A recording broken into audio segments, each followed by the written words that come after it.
a hair raising experience, the journey from being a hair or beauty professional to becoming a salon owner. This is the topic of our next panel discussion. I request you all to please settle down so that we can start with our next discussion.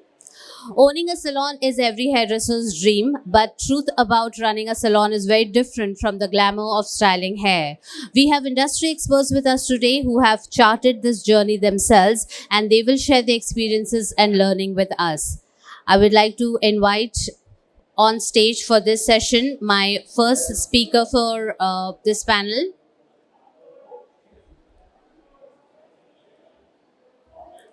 Mr. Kapil Sharma. Kapil is a successful artist slash entrepreneur. He's the man behind the award-winning brand Kapil Salon and Academy. He's a professional from Vidal Sassoon, UK. He has done his hair and makeup from London College of Fashion. He holds a record of doing 140 haircuts in one day. He's a thorough gentleman with a clear goal and persistence in providing an amazing experience to all his internal and external guests. He's a creative hairstylist, a profound speaker, and much more. He's an inspiration to a lot of young and aspiring hairstylists who want to make their careers in this industry. Welcome to SMC Mumbai, Kapil. Thank you for making it today. My next speaker is Shireen Merchant.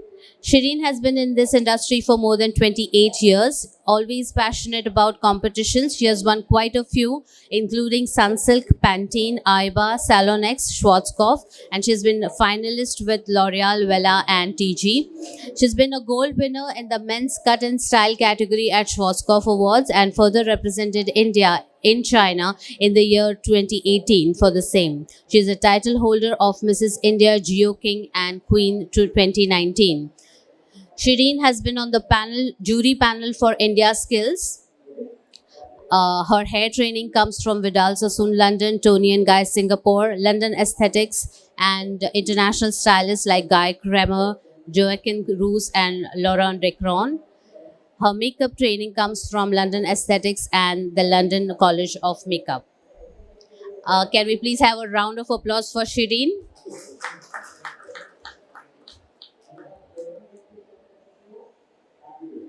And my final panelist for today is Miss Jashmeena Jain. Jashmeena, can we please have you on stage? Having started off with an event management firm, Jashmeena realized that she was meant for something more creative, for more creative pursuits. She walked into Juice Salon one day for a haircut and decided to take up a course in hairdressing. Since then, there has been no looking back for her. It hasn't been an easy journey for her, but perseverance and dedication she has carried on. Please welcome Jashmeena. Thank you so much for joining us today. She is the Associate Salon Director at the Florian Hurel Hair Couture. So our head topic for today is your journey from being a hairdresser or a beauty professional to becoming a salon owner. I request you to speak in Hindi wherever possible. That's a request from our audience as well. So to begin with, I'll start with Shireen. So, Shireen, when you were working as a hairdresser, what made you realize that now is the time to start your own salon? वो कौन सा moment था जब आपको लगा कि अब मैं salon owner बनने के लिए ready हूँ? For me, actually, there was no definite plan और ऐसा कुछ खास नहीं था कि मैं कब बनूंगी. वो टाइम पे इतनी दिमाग भी नहीं था कि कुछ स्ट्रैटेजीज होनी चाहिए कि इसके बाद मुझे ये करना है. आजकल के ज़माने के बच्चे जो रहते हैं इंडस्ट्री में आते हैं वो सोचते हैं कि 5 साल बाद मैं क्या करूँगी, मेरा सैलून होगा या मैं कोई बड़े सेलिब्रिटी के साथ काम करना चाहती हूँ अगर वो मेकअप आर्टिस्ट है वगैरह वगैरह. I took each day at a time.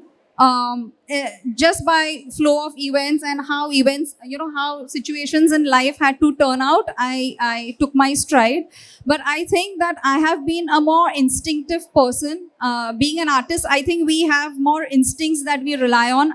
And I have been one of those कि जब मुझे लगा कि it's for me the right time to take the plunge is when I took it, along with how life had to take its flow, So there were situations where I was at Taj and my father-in-law passed away, and I had like a 1.5-year-old kid, and there was nobody to take care of. And that's when I decided I want to move out, do something on my own. But God has been very kind.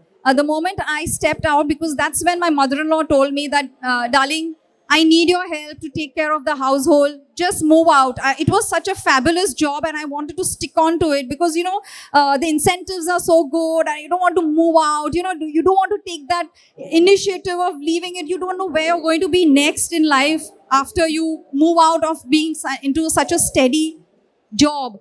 So, but when you plunge liya, but sometimes I feel that when you take care of human feelings and when you are considerate, God is also kind enough. And in fact, after leaving the job, I was a freelancer operating from home, and I started doing so well. And I could not accommodate more clients. There was a time when I used to do brides. At a time, I had like 7 brides on my own that I would do at a particular time. It was not like during the day. एक ही time 4 बजे आए और 7 बजे तक 7 brides को complete करना था, जो मैं अकेले कर लेती थी.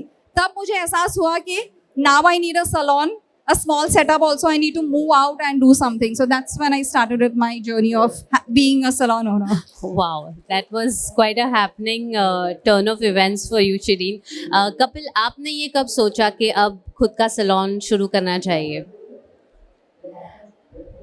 Thank you Kanishka for inviting us and नमस्ते Mumbai.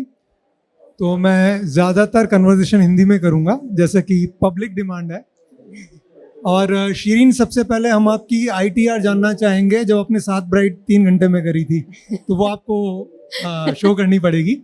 Coming back to your question, I always wanted to do something in health and fitness and acting and something related to hair beauty makeup. और करीब 10 साल मुझे जॉब में हो गए थे और मुझे हमेशा ये लगता था कि एक्टिंग और मॉडलिंग मेरा पहला जॉब रहेगा, पहला करियर रहेगा और वहाँ पे ही मैं ज़्यादा एक्टिव रहूँगा. और शायद हेयर ब्यूटी मेकअप सेकंड या थर्ड ऐसा कुछ रहेगा. फॉर्चुनेटली इंडस्ट्री में, क्योंकि मैं ट्रेनिंग में था, कुछ लोग मुझे जानने लग गए थे, ठीक ठाक काम मैंने कर लिया था. और उसके बाद एक्टिंग में जो मैं एक्चुअल काम करना चाहता था कि हिंदी धारावाहिकों में काम करूं और एकता कपूर के साथ काम करने को मिले, क्योंकि मैं टैलेंटेड हूं. टैलेंट भी बताता हूँ, मेरा नाम के से शुरू होता है, तो मुझे लगा कि कहानी घर घर की, मैं कपिल तो होगा ही. और मुझे वो काम मिला भी. लेकिन काम मिलते ही मुझे समझ में आया कि जिसको मैं पहला प्यार बोल रहा था, वो एक्चुअली फ्लर्टिंग से ज़्यादा कुछ था नहीं. क्योंकि वो लाइफस्टाइल, वो काम करने का तरीका, वो क्रिएटिव सेटिस्फेक्शन मुझे नहीं मिल रहा था. इस इंडस्ट्री में थोड़ा काम हेयर ब्यूटी मेकअप में ऑलरेडी कर चुका था, तो मुझे मालूम था कि एक जगह है जहाँ लोग मेरा अपॉइंटमेंट लेके आते हैं, मेरे शेड्यूल पे आते हैं. यहाँ अगर आप अच्छा रोल भी कर रहे हो और जब टाइम एक्सटेंड होता है, as a beginner you feel good कि 5,000 रुपये से ज़्यादा अभी 8,000 रुपये मिलेंगे, 10,000 रुपये मिलेंगे पर डे के. बट आई थिंक वो जो दौर था वो मैं क्रॉस कर चुका था कि जहाँ अर्निंग मैं अपनी इंडस्ट्री में बेटर कर सकता था. तो एकता कपूर का सीरियल करने से पहले मैंने बहुत सारे म्यूज़िक एल्बम किए थे, बहुत सारे थिएटर में ड्रामा और प्लेस किए थे. और पुरुष 2001 करके कॉन्टेस्ट था, उसमें मैं रनर अप था और ग्रेसिम और ग्लैड्रेक्स के कुछ राउंड्स तक मैं पहुंचा भी था. बट देन वो कुछ एपिसोड करके ही मुझे मालूम हो गया कि ये मैं नहीं करना चाहता हूँ. सो आई थिंक वहाँ से जर्नी स्टार्ट हुई कि नहीं यार, अब ये नहीं करना. पहला प्यार तो वो वाला प्यार नहीं है, और जो दूसरा तीसरा प्यार है वो एक्चुअली रियल प्यार है. एंड उसके कुछ समय बाद, कुछ महीनों और कुछ साल बाद मैंने बिजनेस शुरू किया. और जैसा कि शीरीन ने बोला, ऐसा कोई उद्देश्य नहीं था कि सैलून चेन बनानी है या ऐसा कुछ करना है. 2 चीज़ें थी. एक, लोगों को एम्पावर करना था, ट्रेन करना था, जो मुझे बहुत सेटिस्फेक्शन देता था. और ये था कि अच्छा काम करेंगे और ये जो टेक्निकल स्किल्स है इसको इंडिया के कंज्यूमर तक पहुंचाएंगे. तो सेलिब्रिटीज़ बहुत सारे मेरी क्लाइंटल लिस्ट में थे उस समय के. तो वहाँ पॉइंट ये भी था कि आप इंडस्ट्री आर्टिस्ट बनो या आप सेलिब्रिटी के लिए सैलून बनाओ या एक ऐसा सैलून बनाओ जिसमें अच्छा टेक्निकल काम होता है लेकिन जहाँ Indian working people, great Indian middle class जिसको बोला जाता है, अपर मिडिल क्लास, वो आ पाए. तो आई डिसाइडेड कि सेलिब्रिटीज़ के साथ मैं काम करता हूँ, बट तब भी ना मैं पार्टीज़ में जाता था ना मैं सेट पे जाता था. तो they had to come to my place. So it was very clear कि मैं उनके कॉल टाइम पे नहीं पहुंच पाऊंगा. ईगो में कम रखने की कोशिश करता हूं लेकिन इतना कम भी नहीं है कि यू नो वहाँ पे. And it is again a personal choice, so know taking offence you know और गिविंग ज्ञान इन टर्म्स ऑफ ज्ञान, but it's a personal choice. तो मुझे लगा कि नहीं यार, ये मैं नहीं करना चाहता, मैं ये नहीं कर सकता. एंड ट्रेनिंग और एक ब्रांड जो इंडियन पब्लिक को सर्व करे, ऐसा मैं करना चाहता हूँ. That's how I started and took it gradually from there. Thank you so much once again. Thank you Kapil. Jashmina, आपका एक्सपीरियंस कैसे रहा है? Good morning, everyone. To introduce myself, because I've just got into this industry as an associate director, my name is Jashmeena Jain. I used to work for Begin Salons and B-Brand for a couple of years. For many years I worked there. I used to love working, but I never thought beyond that. I was always an employee. I closely worked with Mr. Sameer Srivastava. He always motivated me in terms of to grow in life. Sky is the limit. Go out of the box. There's too much outside. But I never thought beyond that, because for me the clients I attend are a lot of influential industrialists. So if I had to open my own salon, it had to be like a 5-star or a 7-star salon, because I know those clients will not sit in any place I open. So I always wanted to get into a luxury and experiential salon, which was beyond my reach at that time. So in this meantime, Mr. Florian Zahir Merji came towards me, approached me with their plans of the Florian Rural Hector, explained me the importance of a salon, and more importantly, explained me the empowerment of a hairstylist in the industry. We as a hairstylist are just working as employees for a salon with full of investors, correct? We are always overlooked by the investors just to make money. I wanted to go out of the reach, out of the box, and prove it and empower all the hairstylists of the industry that everyone can become a salon owner, everyone can become an associate director, and everyone can reach the skies. It's just not today. World is changing. For example, if you see the West, all these salons are owned by hairstylists only. Very few of them are investor related, but still an owner is a hairstylist. But in our country, our maximum salon owners are investors, are not hairstylists. So here we need to empower all the hairstylists by leading by an example that this is possible. Every salon which open, every member, every hairstylist can become a part of it, can become a salon partner, or can become an associate. This will encourage and empower every hairstylist in our country. Our country lives in 2023, whereas if we go to the West, they live in 80s. Today, if we go to the West to study, but the West comes to India to study, and that's true. My director, Florian Rural, always tells me that, why do you look upon the West? West looks upon us. He's like, he's a French guy, he's from Paris. He's like, I've come to India because we are so fast, we are so forward, we are at the moment, whereas West is so backward. Then why do we look at them? We are the best, and we should consider ourselves as the best. So I was just want to create an example that we as an Indian hairstylist are the best, will be best, and create the best. Thank you, Jashmeena.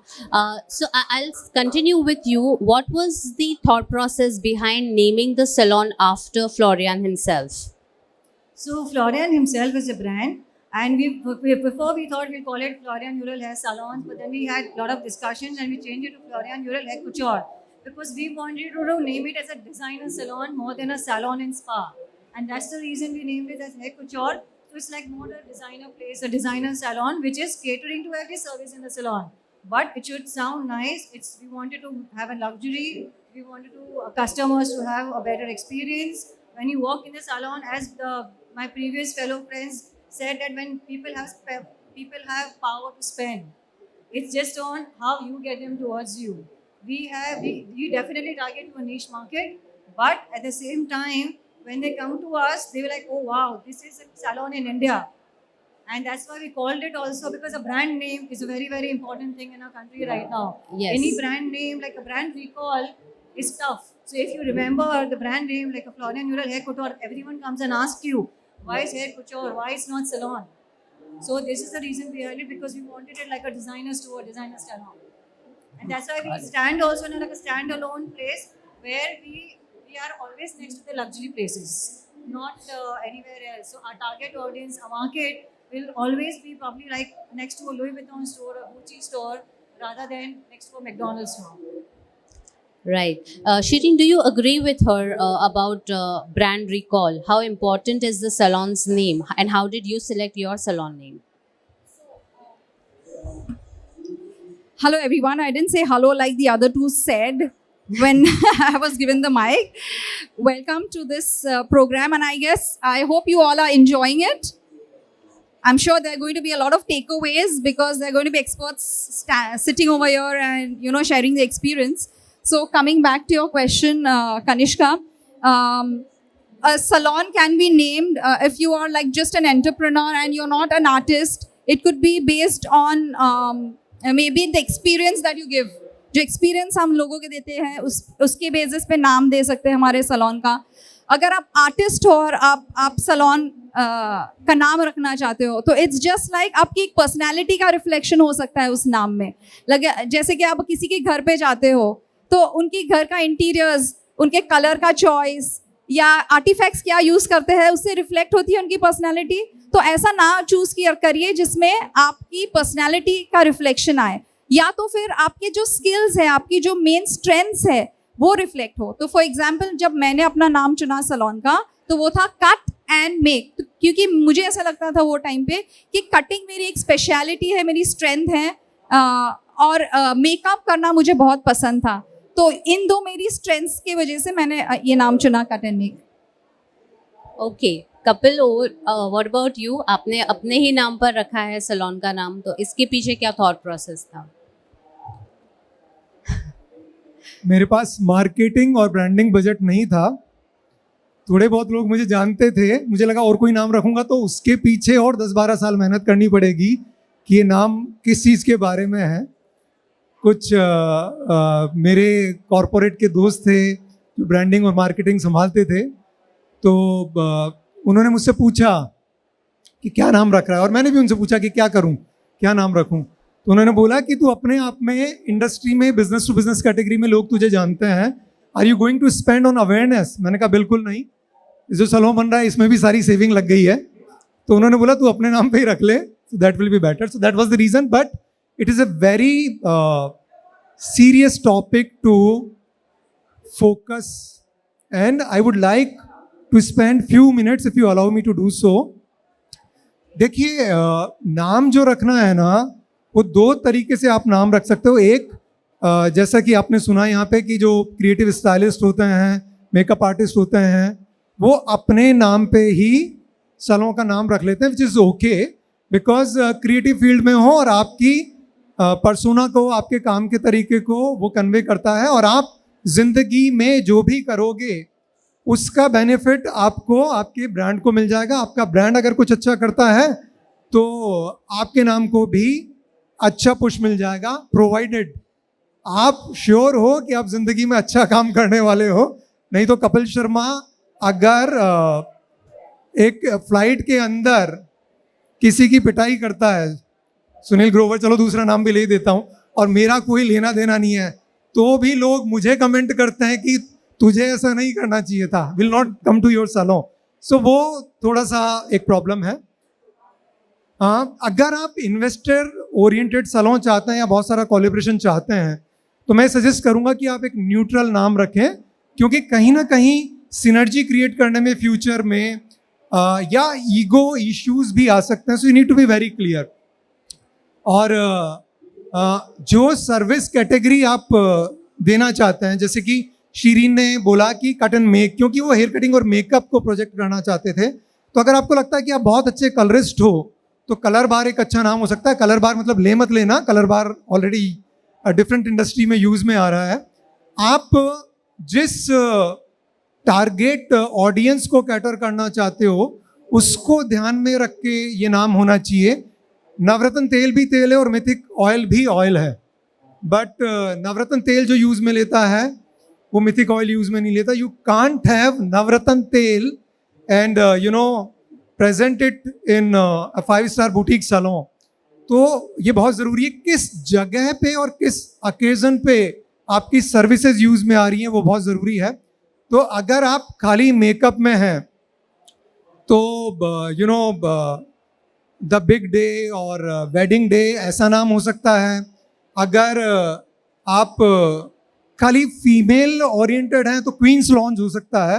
लेकिन अगर आप mail oriented services भी करना चाहते हैं, unisex salon है, तो सौंदर्या नाम नहीं हो सकता, because male will never relate to it. Also आप वेस्टर्न इमेज और प्रोजेक्शन चाह रहे हैं तो फिर आप श्रृंगार नाम नहीं रख सकते. और अगर आप इंडियन सैलून हैं तो वेस्टर्न नाम जैक एंड जॉन्स या ऐसा नहीं हो सकता. छोटी छोटी बातें हैं, लेकिन अगर आपने मिस्टेक करी, people in their life will be never able to relate to it. तो ये बहुत सारी चीज़ें हैं जो आपको ध्यान में रखना ज़रूरी है. लेकिन इन सब बातों के बाद भी जो परसेप्शन या होप या ट्रस्ट आप चीज़ क्रिएट करना चाहते हो, या ब्रांड वैल्यूज़ जो आप प्रोजेक्ट करना चाहते हो, वो ब्रांड नेम में आनी चाहिए. जैसे इको लक्स एक ब्रांड है, तो इको लक्स मतलब economical luxury. So that's what you are trying to convey. या आप अल्ट्रा लग्जरी या अल्ट्रा ल्यूक्स सैलून करना चाहते हो तो ये एक नाम हो सकता है, right. So you need to be very clear about 2 things. एक, आप खुद क्या हो और आप कैसे अपने आप को एक्सप्रेस कर रहे हो बिजनेस में, आपका ब्रांड क्या रिप्रेजेंट करता है, वो सबसे पहले है कि who you are, and it should completely purely convey it. अगर आप इन्वायरमेंट और हेल्थ या हाइजीन को प्रेजेंट करना चाहते हो अपने सैलून के अंदर, तो मे बी इको हील एक इको मतलब या इन्वायरमेंट हीलिंग, या उनको कहीं ना कहीं आप अपने नाम में आने दो. ये एक डिफरेंट टॉपिक, सर्विस डिलीवरी, आपके खुद की पर्सनैलिटी और टारगेट क्लाइंट जिनको आप एड्रेस करना चाह रहे हो, उनके ऊपर ध्यान रखते हुए आप ये काम कर सकते हो. लेकिन जो भी आप नाम रखो, मेरी पर्सनल चॉइस और सलाह ये है कि वो सिंपल होना चाहिए, छोटा होना चाहिए, जिसको लोग बोलने में दिक्कत नहीं हो, ऐसा नाम नहीं होना चाहिए. बिकॉज पीपल, अगर मैं आज बोलते हुए या कोई भी व्यक्ति बोलते हुए ये महसूस करेगा कि ये नाम बोलने में क्लिष्ट है, डिफिकल्ट है, कॉम्प्लिकेटेड है, I will not say it. Because death के बाद public speaking the biggest fear, as you all know. कोई भी नाम ऐसा मत रखो जिसको रिकॉल नहीं कर पाओ, एक रिदम में बोल नहीं पाओ. ये आपको नाम या ब्रांड क्रिएट करते हुए ध्यान रखना है. लास्ट सेंटेंस में बोलना चाहूँगा, ये सब ज्ञान और एक्सपीरियंस और तजुर्बा एक तरफ है, बाकी एक बात है जो मैं बोलना चाहूँगा, काम ऐसा करो कि काम से नाम हो जाए, या फिर नाम ऐसा करो कि नाम से काम हो जाए. ये बाला साहब ठाकरे ने बोला था, लेकिन हम सब इसको याद कर सकते हैं और ब्रांडिंग में इसको याद करके काम कर सकते हैं. Thank you. Thank you, Kapil. Jashmina, coming to you, since the transition of from being a hairdresser to actually running a salon, what has been the major change for you? कौन सी चीज़ सबसे ज़्यादा change हुई है इस transition के बाद? The major transition for me from a hairdresser to running a salon as an associate director is managing a team and organizing a team to running a salon flawlessly to make sure everything is perfect. I always thought it's very easy to do so, but when you actually start doing easy, it's a lot of hard work as well. It's not as easy as it sounds, but it requires a lot of patience, lot of hard work, and you need to accept that you need to talk in everyone's language. For example, one of my hairstylists is good at something, I need to talk to him in that language. If one of my trainees is good at something, I need to talk in that language. I cannot be having a same language or a same tone for every single person if you want those people to stay with you as a team and respect you as a team. So it's very important to be respectful, like you need to earn the respect, earn the command, and then at the same time manage the team so flawlessly that they work with you, thinking it's a teamwork, thinking it's their own salon, and thinking it's their own home. Right Shirin, आपका experience क्या रहा है? So the question was, I've lost track. वो कौन सी चीज है जो change हुई है Correct. Since becoming a salon owner? So what I feel is that जब मैं एक आर्टिस्ट थी या एक हेयर ड्रेसर थी, कहीं पे काम करती थी, तो अपने एक्शंस का रिस्पॉन्सिबिलिटी लेना ही मेरा काम था. अगर मैंने एक हाईलाइट अच्छे से नहीं किया है, हेयर कट नहीं अच्छे से किया, तो वही प्रॉब्लम होगा मुझे फेस करना, वही क्लाइंट को फेस करना प्रॉब्लम है. पर अगर मैं एक सैलून चला रही हूँ, बिजनेस चला रही हूँ, तो हर एक बंदा जो मेरे पास काम करता है, जो कोवर्कर है या कलीग है जो मेरे अंदर काम करता है, उनके सारों के एक्शंस की रिस्पॉन्सिबिलिटी मेरे ऊपर है. क्योंकि अगर उन्होंने कुछ गलत किया या उनका बिहेवियर अच्छे से नहीं रहा, हॉस्पिटैलिटी से बात नहीं की या कोई हेयरकट बिगाड़ दिया, तो वो सब मेरे ब्रांड पे या मेरे इमेज पे अफेक्ट करेगा. तो पूरे सैलून की इमेज को कायम रखने के लिए I think it's a lot more responsibility owing for everybody else's actions also of the entire team. So that was a major change that I felt. Kapil, इस सवाल का तो आप जवाब दीजिए ही, और आगे ये भी बताइए कि वो कौन सी एक चीज़ है जो आप सोचते हैं कि काश मुझे पता होती जब मैंने स्टार्ट किया. Thank you. अगर मैं अपने व्यक्तिगत अनुभव की बात करूं, फॉर्चुनेटली और अनफॉर्चुनेटली मेरे लिए चेंजेस कम थे, क्योंकि जब मैं जॉब कर रहा था मेरे लास्ट जॉब में, तो 12, 16, 18 घंटे ऑलरेडी काम कर रहा था, सातों दिन काम कर रहा था, और 300, 400, 500 लोगों के साथ एक टेक्निकल हेड के तौर पे, हालांकि मेरी डायरेक्ट जिम्मेदारी नहीं थी, बट एक HR पर्सन के तौर पे भी काम कर रहा था. और जब हमारी एकेडमी या सैलून आते थे तो मैं वहाँ 2-2:30 बजे भी जाके खड़ा हो जाता था, फॉर नो रीज़न, फॉर कोई एक्स्ट्रा इंसेंटिव नहीं था. तो मेरे ख्याल से वो एक एंटरप्रेन्योर की तौर पे मैं ऑलरेडी अपने जॉब पे था, और मेरा ऐसा मानना है कि हर एक job, if you take it seriously, is an entrepreneur's job. और एंटरप्रेन्योरशिप को भी अगर आप सीरियसली लो तो वो जॉब की तरह है. लेकिन क्योंकि ये इंडस्ट्री के लिए प्रश्न है, तो मैं ये बात बोलना चाहूँगा, जो चीज़ें चेंज होती है, जैसे कि शिरीन ने बोला, एक तो वो बहुत इंपॉर्टेंट पॉइंट है कि एक हेयर स्टाइलिस्ट, मेकअप आर्टिस्ट के तौर पे, ब्यूटी थेरेपिस्ट के तौर पे आप जिम्मेदार होते हो कि आपने अपना काम, आर्ट क्राफ्ट कैसे एग्जीक्यूट किया है. That is it. और जब आप सैलून ओनर के तौर पे काम करते हो, तो हर एक टीम मेंबर के काम की जिम्मेदारी आपके ऊपर होती है. डायरेक्टली इनडायरेक्टली आप रेस्पॉन्सिबल होते हो. बहुत इंपॉर्टेंट बातें जो हैं हेयर स्टाइलिस्ट के तौर पे, you are entitled to have your salary and incentives once the month is done. और यहाँ पे ऐसा नहीं है, आप अपनी सैलरी तो जाने दीजिए, बाकी लोग जो आपके सैलून पे हैं उनकी सैलरी भी आपको निकालनी है. अब 2 तरीके हो सकते हैं इसको सोचने के कि वो लोग यहाँ पे क्यों हैं, मतलब उनकी सैलरी तो वो निकालेंगे, एंड हेयर स्टाइलिस्ट सोचेगा कि आप काम ला के दो, काम मैं एग्जीक्यूट करूँगा, मेरा काम तो काम करना. तो आप मार्केटिंग एग्जीक्यूटिव भी खुद ही हो आपके सैलून के. ऑल्सो अगर आप ये सोच के आ रहे हो कि आपको हेयर सैलून की सर्विसेज अच्छी लगती है, जैसी कि मुझे अच्छी लगती थी जब मैं सैलून इंडस्ट्री में नहीं था, तो मैं वीक में एक बार, और जब मुझे ज़रूरत भी नहीं थी, बॉडी मसाज लेता था, महीने में एक बार फेशियल लेता था, बिल्कुल यंग था, मेरी स्किन को कोई ज़रूरत नहीं थी, और हर 2-3 महीने में कलर चेंज करता था. और अब आप मेरी हालत देख के अंदाज़ा लगा सकते हो कि मैंने हेयर कलर कब किया है, फेशियल कब किया है, और बॉडी मसाज कब करी है. It's been a really long time. ये मैं मजबूरी में या रोने धोने में बात नहीं बोल रहा हूँ, बट बहुत सारे लोग इसलिए शुरू करते हैं कि सैलून का एनवायरनमेंट, सर्विसेज, पैम्परिंग उनको अच्छी लगती है. As an entrepreneur, as a creative stylist, जो आपको रेस्पेक्ट और प्रिविलेजेस और जो टाइमली सैलरी मिलती है वो अभी गारंटी नहीं है. तो आपको इसके लिए मेंटली प्रिपेयर होना पड़ेगा. स्टाइलिस्ट इसलिए सैलून ओपन करते हैं, क्षमा कीजिए, एक्सक्यूज मी, इसलिए सैलून शुरू करते हैं कि अब मैं खुद का बॉस हूं और मुझे भरपूर टाइम मिलेगा. आपकी रिपोर्टिंग आवर्स कम से कम 2-3 साल तक, आप बिल्कुल सोच के चलिए कि अगर आपके पास ये लग्जरी है भी, तो भी आपको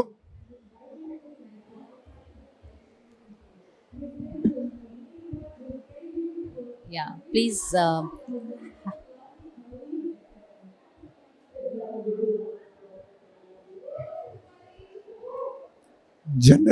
जनरली शाम को गला सूखता है, आज दिन में ही सूख गया. मैं अल्कोहल नहीं पीता हूँ, मैं ये क्लियर करना चाहता हूँ. मैं चेक करना चाह रहा था कि कुछ मीनिंगफुल बोल पाऊंगे अभी. तो हिरिस अली से सोचता है कि खुद का बॉस वो खुद बनेगा और उसे कम टाइम देना होगा. 2-3 साल बिल्कुल भूल जाइए कि आप उतना. Thank you so much. Thank you. आपका नाम क्या है? कृष्णा. कृष्णा ये चुप कराने के लिए कि बोलने के लिए है? आपकी भावना बोलने की, तो मैं आपकी भावना की कदर करता हूं. आई थिंक इसको पकड़ने से ही गला ठीक हो गया है. वेलकम. तो ये एक बहुत बड़ा गलत ट्रैप हो सकता है जहां आप सोचो कि आपको ज़्यादा टाइम मिलेगा. कम से कम 2-3 साल आपको ज़्यादा समय देना होगा. और अभी बातचीत मुझे शॉर्ट में करनी होगी. साथ ही finances, legal terms, people dealing, temperament, it is not any more कि अपना काम बनता, भाड़ में जाए जनता, बैग उठाया और मैं चलता. वो एटीट्यूड बिल्कुल नहीं चलेगा. एंड आपको बहुत टेम्परामेंट के ऊपर काम करना होगा, क्योंकि आपको टीम को ही नहीं अपने गेस्ट को भी डील करना होगा. So those are few major changes. What did you ask? The other thing? The other thing, I'll come back to you. Why don't you have more water? I'll go to Jashmina in the meantime. Jashmina, overall, what do's and don'ts do you suggest to new salon owners? If you go to see, there are many do's and don'ts when you open a salon, which could, do's could be a proper market research, having a fantastic team, experience, brand loyalty, clients, your loyal clients, finance, your location of the salon which is going to be there, a lot of things. And those don'ts also could be a lot of things, as in where you place your brand, who is your team, who is your target audience, what are you targeting, what are you talking, your research, your market research is well enough to target what you're doing. It's limitless, it's a lot. You learn every day with every hour that, oh, this is what we should have done better, oh, this is we shouldn't have done it. It's never enough. You see everyone being successful in life and you wish, oh, I should have done this better, I should have done this with a smile maybe, or I could have done this, I could have talked to this person like that, I could have hired this one, oh, this is a wrong hiring. So I think this list never ends. You need to be very sure this is what you want to do. Do's and don'ts will come your way and you need to fight them out. Right, it's a daily learning process is what you're saying. Absolutely. Shireen, what about you? According to you, what are the do's and don'ts that we should be looking at? एक अच्छा salon चलाने के लिए एक अच्छी team होनी चाहिए और हमें at the back of the mind समझना है कि हम एक्चुअली भरोसा करके उन लोगों से काम निकाल रहे हैं जिसकी वजह से वही मेजर हमें बिजनेस दे पा रहे हैं जो हमारे अंदर काम करते हैं. तो जैसे सैवियो जी ने आपके लास्ट सेशन में कहा कि people's management is the key thing I think when you have to run your own salon. Okay, and specially अगर आप खुद सलॉन आर्टिस्ट बन के हो के आप अगर एक एम्प्लॉय से एम्प्लॉय के रोल में आ गए हो तो आप अपने एम्प्लॉयज़ की समस्याओं को, प्रॉब्लम्स को ज़्यादा अंदरूनी तरीके से समझ पाओ तो उनका रिटेंशन ज़्यादा अच्छा होगा. क्योंकि ये हमारा पर्सनल एक्सपीरियंस रहा है हमारे सलॉन में. लोग हमारे स्टाफ छोड़ के जाते हैं क्योंकि उनकी भी शादी हो जाती है. When the girls get married, बच्चे होते हैं, वो छोड़ के जाते हैं. पर टच वुड आज तक हमारे मैक्सिमम 80% ऑफ स्टाफ जो गए हैं वापस आए हैं बिकॉज उनको वो एक होमली फील मिला है, उनको वो एक पर्सनल टच मिला है, उनको पता है कि उनकी प्रॉब्लम्स को सॉल्व करने के लिए हम खड़े हैं, उनके जो पर्सनल प्रॉब्लम्स के तक भी हम जाते हैं. So I think that has been a very important thing for us कि हमने किस तरह से अच्छे से सलॉन को चलाया है और रिटेन किए हैं हमारे एम्प्लॉयज़ को. सो वो हमारा सबसे पहला डू है जो करना ज़रूरी है. दूसरा इम्पॉर्टेंट थिंग है कि अगर हमारी क्वालिटी को मेंटेन करना है तो हमें हमारे ट्रेनिंग्स पे ध्यान देना होगा. Because being a skilled artist and being a trainer are two completely different ball games.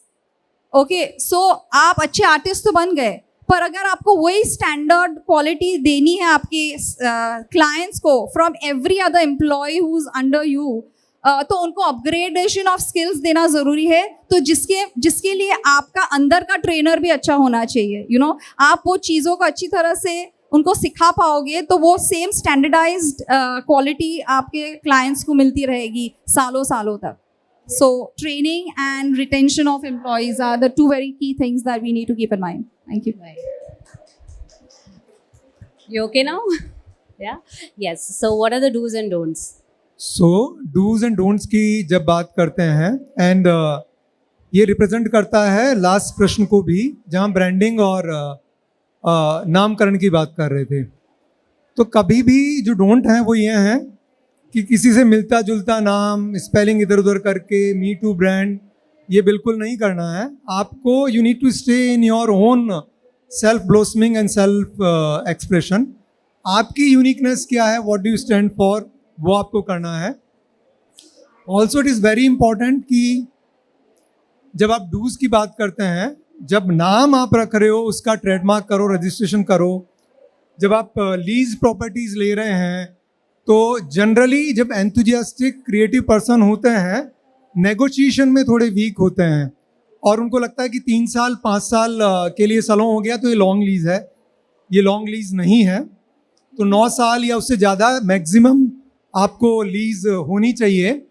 और जब हेयर स्टाइलिस्ट सलों ओपन करते हैं तो उनको ये लगता है कि काम अच्छा आता है, सलों अच्छा खोल देंगे तो चल पड़ेगा. ऐसा नहीं, आपको मार्केटिंग भी करनी पड़ेगी. साथ ही आपको ये ध्यान रखना होगा कि आप जो इन्वेस्ट करते हैं इंटीरियर्स में और आपकी जो सैलरी है, आप अगर लोन ले रहे हैं उसका इंटरेस्ट और ये डेप्रिसिएशन, क्योंकि अगर आपको रिनोवेट करना पड़ा, रिलोकेट करना पड़ा तो वो पैसा वापस नहीं आता है. तो ये बजटिंग में हेयर स्टाइलिस्ट मेनली बहुत गलती करते हैं.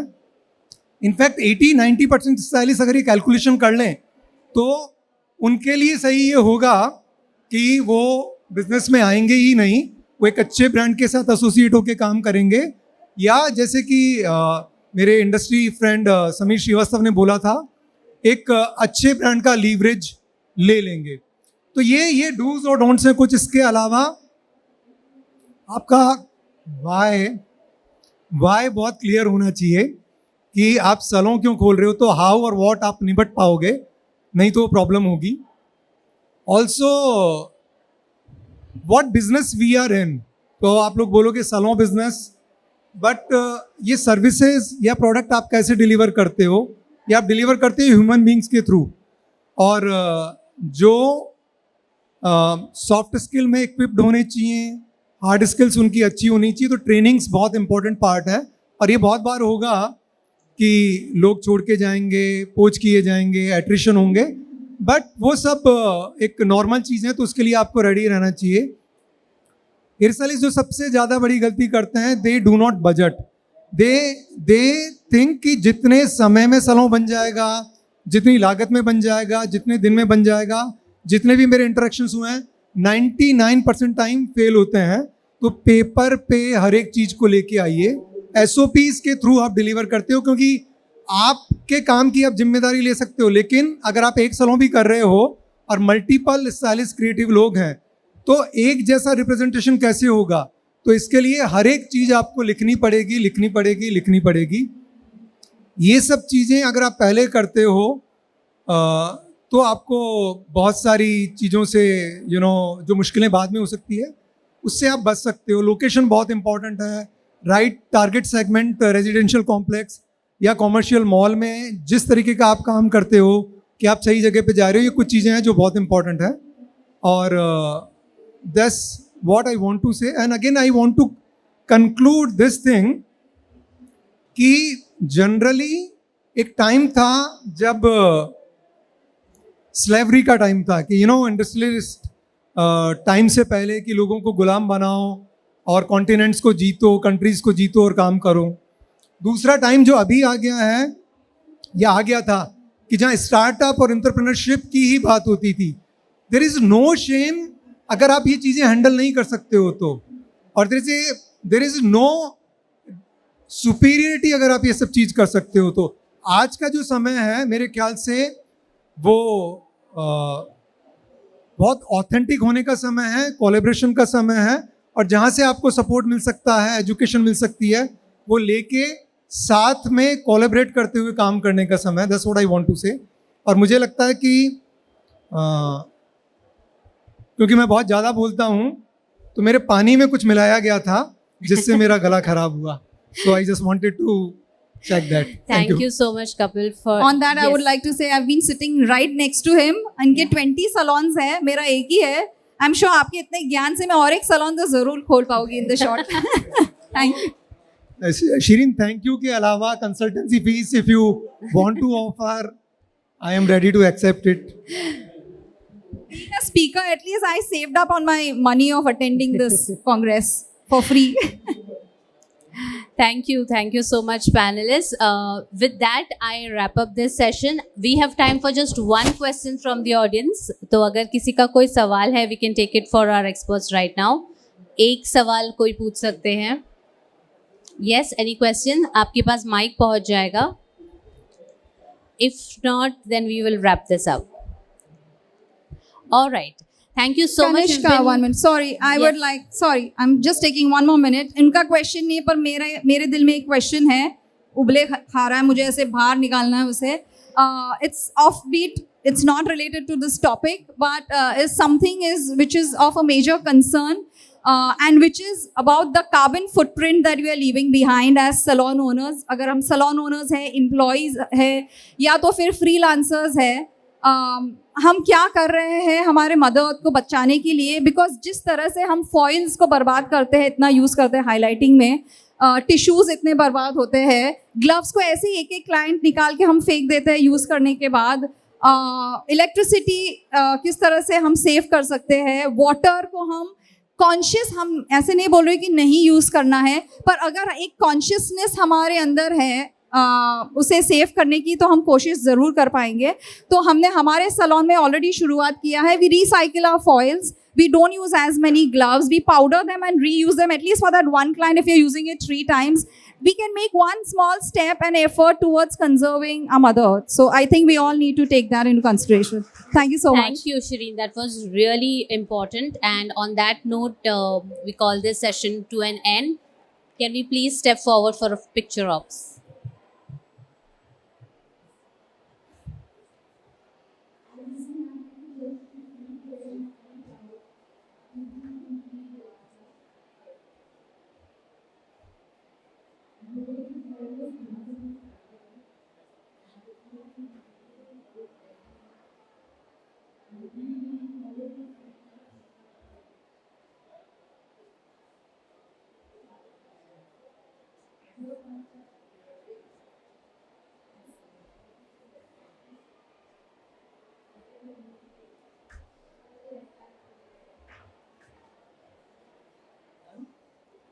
Thank you.